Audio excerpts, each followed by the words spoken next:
Assalamualaikum warahmatullahi wabarakatuh. Nama saya Muhammad Azri Arif bin Muhammad Azri Arif. Nombor metrik I22106049.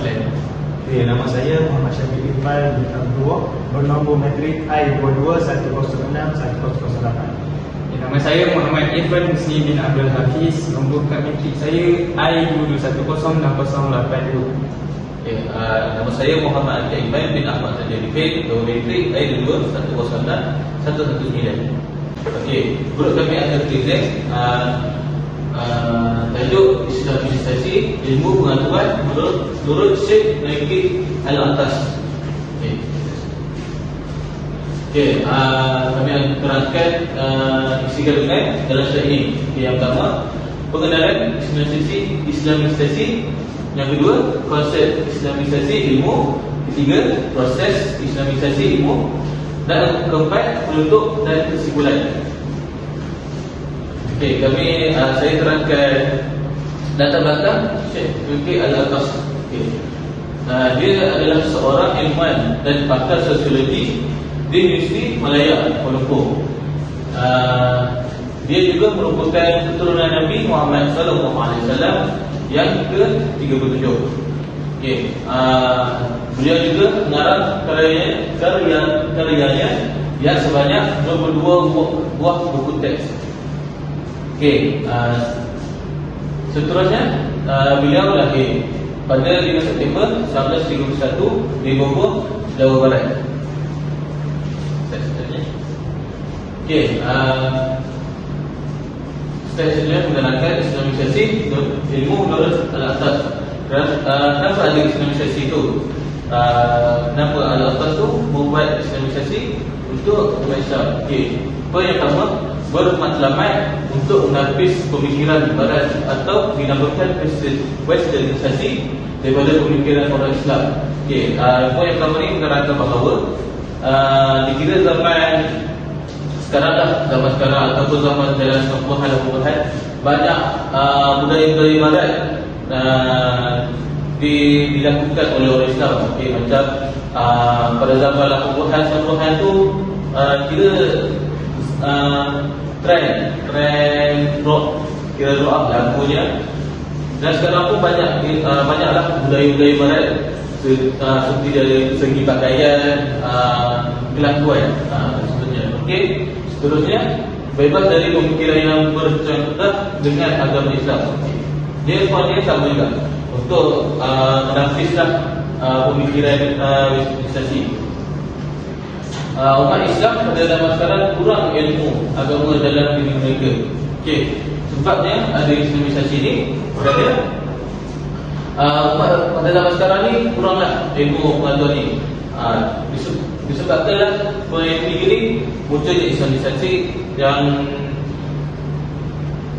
dikaryakan oleh Syekh Naiki Al-Atas. Okey, itu daripada penelitian saya berikan kepada rakan saya seterusnya. Nama saya Muhammad Syafiq Iqbal akan menerangkan konsep tentang Islamisasi ilmu. Okey, konsep Islamisasi ilmu menurut Al-Atas ialah Islamisasi adalah pembebasan pertama manusia daripada sifat epistemologi, animistik, budaya kebangsaan, dan kemudian daripada kawalan sekular ke atas akal dan bahasa. Jadi menurut Al-Atas ni, Islamisasi ini adalah untuk membebaskan umat Islam ataupun orang-orang di dunia ni daripada sihir mitologi, administrasi budaya kebiasaan dan yang kawalan sekular. Yang kedua ialah ilmu pengetahuan yang dikembangkan pada zaman Barat telah menimbulkan kerosakan kerana ianya dikembangkan berdasarkan pandangan hidup dan budaya. Islamisasi ilmu ini juga membebaskan manusia daripada sikap tunduk kepada keperluan jasmaninya yang cenderung menzalimi diri sendiri. Tidak lain dan tidak bukan, Islamisasi ilmu ini adalah proses pengembalian kepada fitrah manusia itu sendiri. Okey. Selanjutnya kita pergi kepada perkembangan konsep Islamisasi ilmu menurut al-atas. Islamisasi ilmu pengetahuan ini wujud melalui fahaman sekularisme. Perkara ini dinyatakan oleh Syekh Nekul Al-Atas dalam bukunya yang bertajuk Islam dan Sekularisme. Okey. Bercakap pasal sekularisme ini. Sekularisme ini bermula pada abad ke-13 Masihi, di mana orang Barat ini dia memahami sekular dengan menandakan humanisme tanpa mengambil berat unsur metafizik dan panduan agama. Sekularisme ini muncul pada abad ke-16 dan juga dikenali sebagai zaman Renaissance, iaitu zaman pemulihan. Sebenarnya ialah sejak pertengahan 70-an, isu mengenai Islamisasi pengetahuan ini telah menjadi agenda intelektual yang telah memberikan harapan besar kepada kebangkitan Islam dan menjadi salah satu topik kontroversi. Semua pakar-pakar intelektual dan tokoh-tokoh agama yang lain telah bercakap tentang isu ini, isu mengenai Islamisasi ini. Walaupun formula telah dicapai oleh Al-Atas dengan hasil yang jelas pada akhir abad ke-20, praktikal Islamisasi pengetahuan semuanya telah berlangsung sejak permulaan Islam hingga sekarang. Jadinya Islam ni Islamisasi ini sejak dulu sudah ada dan telah sampai sekarang. Sekian, terima kasih. Hari ini saya akan membentangkan tentang dua cara yang telah dikemukakan oleh Syekh Nekul Al-Atas dalam mengislamisasikan bidang ilmu. Cara yang pertama adalah kita mengasingkan unsur-unsur ataupun konsep yang membentuk budaya daripada Barat. Budaya di sini adalah kita memisahkan unsur-unsur ataupun konsep-konsep yang datang daripada Barat dapat membina budaya Islam yang dapat membina budaya daripada Islam. Cara yang kedua adalah kita memasukkan unsur-unsur Islam berserta konsep ke dalam bidang ilmu pengetahuan. Yang di sini adalah kita menyertakan unsur-unsur yang datang daripada Islam dimasukkan ke dalam konsep bidang ilmu pengetahuan. Seterusnya kita adalah 5 faktor penjiwaan budaya dan peradaban Barat di dalam diri menurut Syekh Nekul Al-Atas.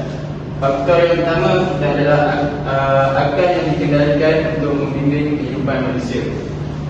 Yang di sini adalah Allah SWT telah memberikan akal kepada seluruh umat manusia untuk melakukan amal ma'ruf dan meninggalkan nahi munkar. Apabila sudah ada akal yang sempurna, maka terjadilah seorang manusia yang dapat membimbing kehidupan manusia yang lain. Faktor yang kedua adalah bersikap dualistik terhadap realiti dan kebenaran. Yang di sini adalah kita perlulah bersikap seimbang terhadap realiti. Apa yang saya baca, realiti adalah keduniaan dan kebenaran adalah akhirat. Dan yang ketiga adalah kita menegaskan aspek kewujudan yang memberi gambaran tentang hidup semula. Uraian di sini adalah kita mementingkan aspek kewujudan Allah SWT dan mendedahkan gambaran buruk tentang gambaran buruk tentang hidup di dalam golongan semula. Faktor yang keempat adalah membela fahaman humanisme. Ini adalah kita perlu menghormati fahaman humanisme. Humanisme ini adalah mengutamakan nilai-nilai manusia dan menetabatkan maruah manusia.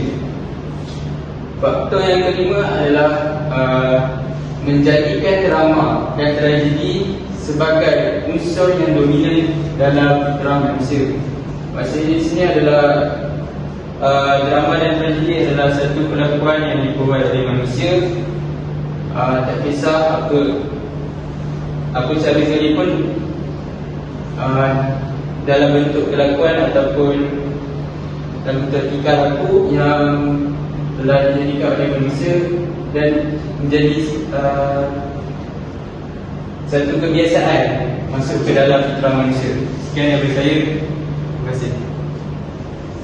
Baiklah, secara kesimpulannya dapat kita simpulkan bahawa Islamisasi ilmu pengetahuan ini pada hakikatnya merupakan satu kemampuan untuk mentransformasikan nilai-nilai Islam ke dalam cabang-cabang kehidupan di dunia ini, khususnya ilmu pengetahuan. Jadi dengan adanya Islamisasi ilmu pengetahuan ini, dapat kita lihat bahawa Islam telah menyusun atau segala dasar perbuatan kita bukan sahaja berdasarkan daripada ibadah yang kita lakukan seperti solat, puasa, haji dan zakat. Bahkan Islam telah menginterpretasikan perkara duniawi dan perkara akhirat. Sekaligus ini menyatupadukan iman, ilmu dan amal. Secara ringkasnya boleh saya katakan bahawa Islam menggabungkan nilai-nilai rohani ke dalam kehidupan duniawi dengan melibatkan penggunaan akal tentang ilmu pengetahuan dan teknologi. Baiklah, seterusnya kita dapat tahu yang tujuan utama Islamisasi ilmu ini diwujudkan mengikut apa yang diterangkan oleh Syekh Naqib al-Atas adalah untuk melindungi umat manusia, untuk melindungi umat Islam itu daripada ilmu-ilmu yang tercemar. Dan secara zahir kita dapat lihat secara jelas ilmu itu akan menyesatkan. Jadi Islam tidak pada sebaliknya ilmu di dalam Islam yang digunakan oleh seseorang ataupun yang dipahami oleh seseorang itu, ilmu itulah harus digunakan untuk mendapatkan kebaikan, keamanan dan keadilan untuk diri dan umat Islam itu sendiri. Seterusnya kita dapat lihat yang perkara sedemikian berlaku sebaliknya. Pada dunia hari ini, dunia didominasi dengan peradaban barat yang muncul. Mereka muncul dengan membawa ideologi-ideologi dan pemikiran-pemikiran yang tercanggah daripada Islam itu sendiri. Mereka pada sudut positifnya dapat kita lihat yang pembaharuan dan teknologi yang dibawakan oleh mereka dapat membantu kita dan menambahkan ilmu pengetahuan kita. Tapi jika kita lihat daripada sudut gelapnya, dengan kedatangan peradaban barat ini, mereka membawakan ideologi yang bercanggah dengan fitrah manusia itu sendiri. Contohnya pada hari ini dapat kita lihat banyak fahaman-fahaman ataupun pemikiran berkenaan tentang LGBTQ yang muncul, tentang hak-hak asasi manusia dan tentang racism yang mula untuk muncul dan untuk menegakkan, mula untuk menanamkan pemikiran-pemikiran itu di dalam hati, dalam minda masyarakat pada hari ini. Jadi ini mendatangkan krisis-krisis global dan permasalahan-permasalahan yang lain.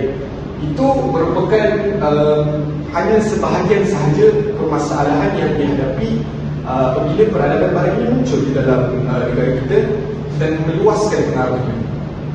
Baiklah, seperti kita tahu, epistemologi pengetahuan di dalam Islam adalah berdasarkan wahyu yang diturunkan oleh Allah kepada Nabi. Ini dapat dibuktikan dengan dalil ayat Al-Quran daripada surah Al-Alaq ayat 1 hingga 5. A'udzubillahi minasyaitonir rajim. Iqra' bismi rabbikal ladzi khalaq, khalaqal insana min 'alaq, iqra' wa rabbukal akram, alladzi 'allama bil qalam, 'allamal insana ma lam ya'lam. Jadi di sini dapat kita lihat yang Allah telah berfirman bahawa wahyu merupakan sesuatu yang perlu kepada pemahaman tentang ilmu. Jadi akal yang digunakan untuk memahami ilmu perlulah dipandu oleh wahyu. Wahyu merupakan sumber kepada sesuatu ilmu itu. Selain daripada itu, Islam tidak melarang kita untuk berfikir secara rasional. Seperti kita tahu, peradaban barat mereka menggunakan pemikiran rasional terhadap semua perkara. Dan akibat daripada itu, seperti yang saya telah katakan tadi, lahir pelbagai ideologi dan pemikiran yang bercanggah dengan Islam itu sendiri. Jadi kita dapat lihat dalam surah An-Nahl ayat ke-78 yang menyatakan bahawa a'udzubillahi minasyaitonir rajim, wallahu akhrajakum min butuni ummahatikum la ta'lamuna syai'an wa ja'ala lakumus sam'a wal absara wal af'idata la'allakum tashkurun.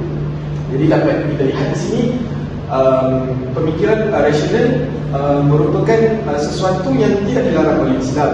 Namun terdapat perkara-perkara yang perlu untuk kita tidak menggunakan akal secara rasional untuk mendapatkan ilmu tersebut.